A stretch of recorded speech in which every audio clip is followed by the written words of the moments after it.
Hi guys, and welcome to Sino Supercars. Today we are going to be talking about the new Porsche 911 GT3. Now this is a car that I'm extremely excited about. I've loved the previous generation GT3, the 991 Gen 2.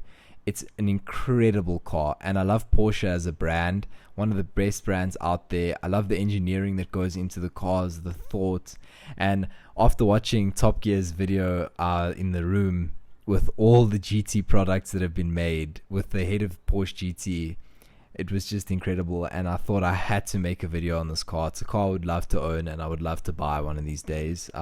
You're definitely something I want to have in the garage one day.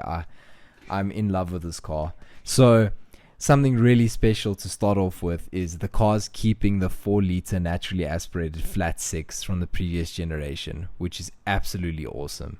It's going to be producing around 375 kilowatts of power, which is about 503 horsepower.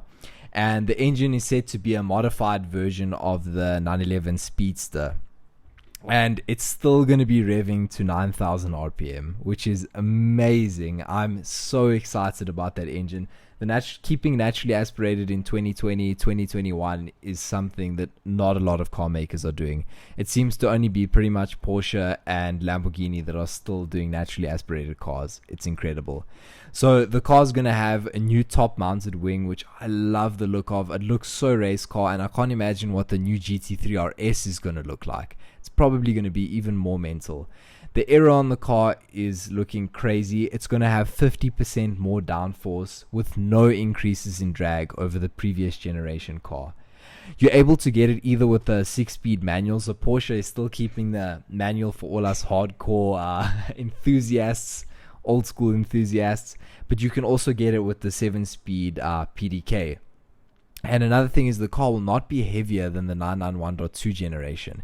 Even though the previous generation cars were heavier, the 992 Carrera was heavier than the previous gen, unfortunately, but it's okay.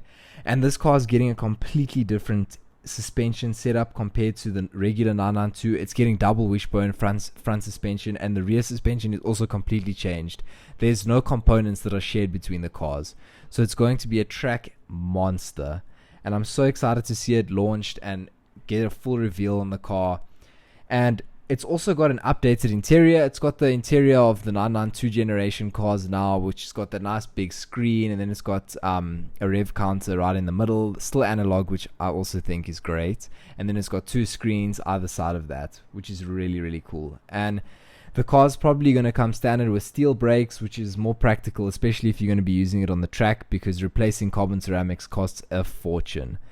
But the car is going to be amazing, and I'm so excited for further details, and I'll share them with you guys as it comes out. Thank you so much for watching yet another video, guys. Hope you have a great week ahead, and I'll see you in the next one.